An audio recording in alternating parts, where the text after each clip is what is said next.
Hello there and welcome. It's Bob Proctor back again. Now, in the last video that we made here together, I went through how the conscious mind works, how the subconscious, and how the body is an expression of the mind. And as you go through that, if you go through it a few times, you're going to see, yeah, that's exactly what happens. Now, I want you to think of this for a moment. When you impress an idea upon your subconscious mind, that alters the vibration of this instrument we call our body. See, our body is a molecular structure. Really what it is. It's a mass of energy in a very high speed of vibration. Now, we invented a word to describe our conscious awareness of vibration, and that word is feeling. If you ask a person, how are you today? They'll say, well, I'm feeling fine, or I don't feel that good, I feel great. You never hear a person say, oh, I'm consciously aware of being emotionally involved with a negative idea, so therefore I've moved into a negative vibration. But that's exactly what happens. So, you see, as we start to understand this, and we become aware that we're not feeling too good, we can change it. Now, it takes a little training, but you can do it. We are really in charge of how we feel. Now, we let other people upset us, but we don't have to let other people upset us. We don't need to react to them. We can respond. We can listen to what they're saying, and they say, well, you're entitled to your opinion, but that's just not what I'm like. And we can hold our own idea of ourselves. You see, it's important that we grasp how the mind works and that we understand the relationship of the body to the mind and the mind to the body. Now, it's our results that we want to change. Now, our results could be in our physical body. It may want to be, you may want to cast off a few pounds. You may want to put on a couple of pounds. You may want to have a little higher energy. See, all the energy there ever was or ever will be is 100% evenly present in all places at the same time. Everything's energy. You'll hear people say, where does he get all the energy? Where does she get all the... Nobody gets energy. Everybody releases energy. Desire is the triggering mechanism that lets the energy flow. Now, let's go back and have a quick review. Here you've got the little stick person here. There you've got the conscious mind, and remember, you have the sensory factors hooked up to the conscious mind. And then you have the subconscious mind, and then you have the body. Now, the conscious mind has the ability to choose thoughts. Those thoughts turn into pictures. We turn the pictures over to the subconscious mind, and then the subconscious mind expresses the action, all right? Now, what is the problem? Remember, we said the subconscious mind had no ability to reject. We said the subconscious mind cannot differentiate between what's real and what's imagined. How did we arrive on the scene? I'll tell you. When you arrived on the scene, you did not have any conscious faculties developed. The sensory factors weren't even developed. This is how you arrived. That's called the little life. That's the baby. No conscious mind. So there's the subconscious mind. It's wide open. You can put anything in it. You see, your subconscious mind is programmed genetically. That's why we look like our relatives. It's built right into the genes at birth. But then we're programmed environmentally. Carl Mendinger from the Mendinger Foundation in Topeka one time said, environment is more important than heredity. Why do you think you speak the language you speak? You speak that language because you were surrounded by people that speak that language in your little life. And the language just went right into the subconscious mind. If you grew up in a home that was bilingual, you learned both languages. I had an associate over in Kuala Lumpur, had a little boy, he spoke 4 languages at 4 years of age. And you'd look at that and you'd say, my gosh. No. The baby was programmed. Why do you like the food you like? It's programming. That's right. Now, let's stop and think about the environment we were raised in. Here's the baby, and look at the ideas and the thoughts and the concepts that are going on around that baby are going right into that baby's subconscious mind. Now, through repetition, over and over and over again, and remember, the baby's getting it all day, all week, every week, all month, every month, all year, and this goes on for 4 or 5 years. And the baby reaches the age of 4 or 5 where they can start to think that baby's programmed. That baby is programmed to think like the people it had been surrounded by. If the people that surrounded that baby had gone right through school, the baby will probably grow up and go right through school.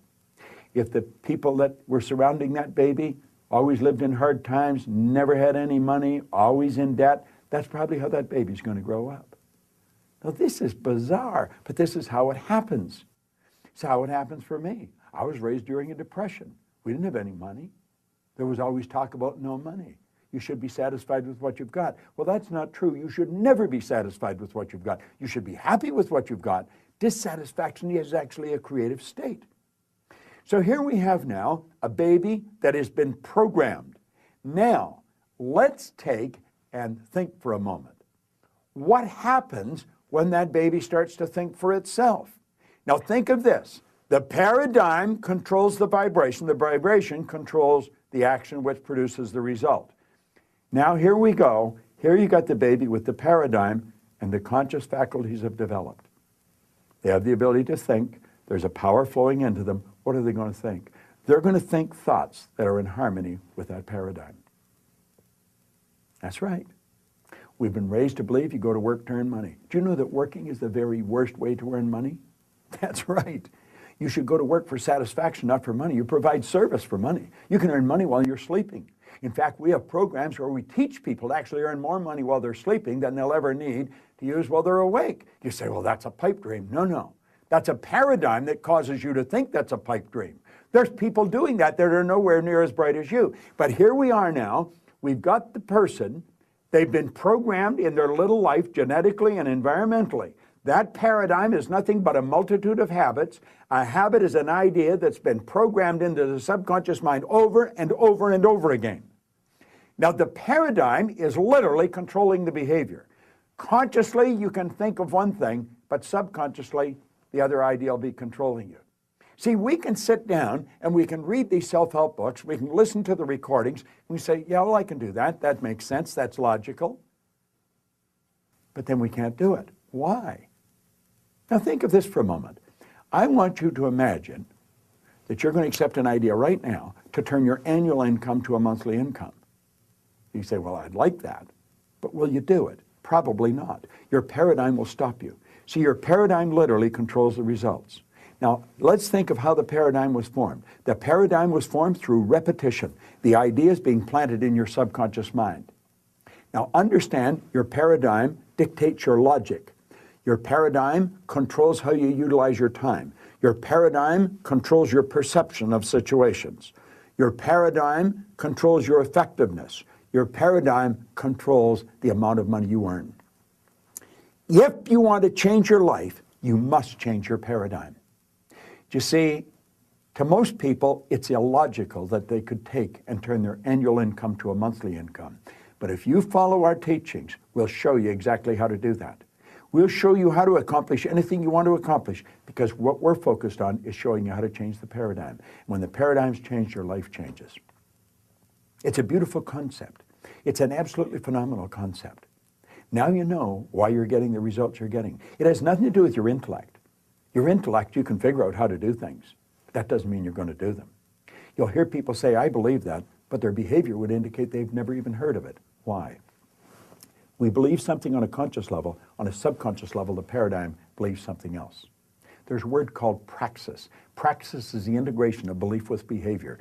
We've got to take the beliefs that we have consciously, that we determine by thinking, and plant them in the place of the old belief. See, I used to believe that I couldn't do anything better than I was doing.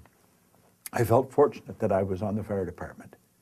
The idea of building a company that operated all around the world, furthest thing from my mind. But you know something? As I changed my paradigm, my whole world changed. That's what we do. That's what it's all about. You've got to change your paradigm if you want to change your life. Now, you can study all you want.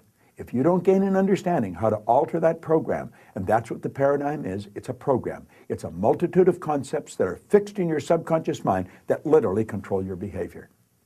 It's a beautiful concept to understand. It's a terrible one if you don't understand it, because it literally controls your life. Why do you think most people go right through their life and keep getting the same results year after year after year? Well, it's just the way it is, and they don't know. We should be taught this in school, but we're not. How is the paradigm formed? Through the repetition of information. How's the paradigm changed? Repetition of information. Now let's suppose you're having a difficult time with money. You find that you got more going out than coming in. You've got to change your concept about money. How do you do that? Through the repetition of an idea. That's where affirmations comes in. I'll give you one that I've been using for years. I am so happy and grateful now that money comes to me in increasing quantities through multiple sources on a continuous basis. I am so happy and grateful now that money comes to me in increasing quantities through multiple sources on a continuous basis. You don't just say that once or twice. You've got to repeat that maybe 1,000 times a day, every day for maybe 90 days. And you'll start to change your whole concept about money. Wealthy people all have multiple sources of income. Now, I'm going to tell you what happened to me. I drove around with a battery-operated record player and a long-playing record.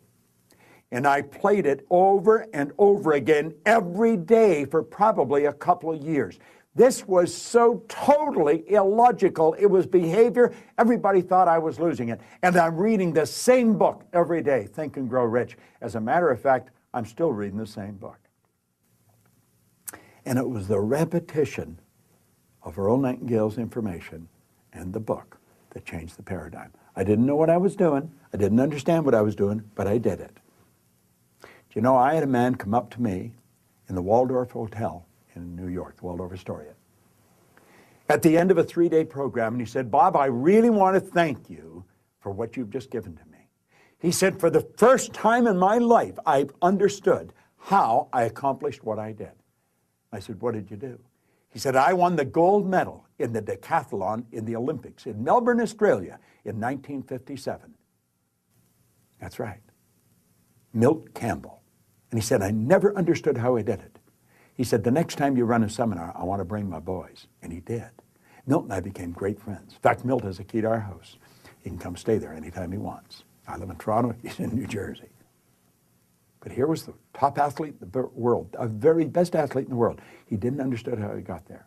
Most people that are very accomplished cannot tell you why they are. That's why they are. They've rewritten the program. They changed the paradigm. They might not have understood how they did it, but they did it. That's what our company is all about. We teach people how to change paradigms. I want to thank you for watching this, but I'm going to ask you to share it with other people. Share it with them. Say, "Come and watch this." Start a rapport. Build a rapport with people, you know. It's a great way to live, and this is great information to understand. Thanks for listening. It's Bob Proctor. I enjoy sharing it with you.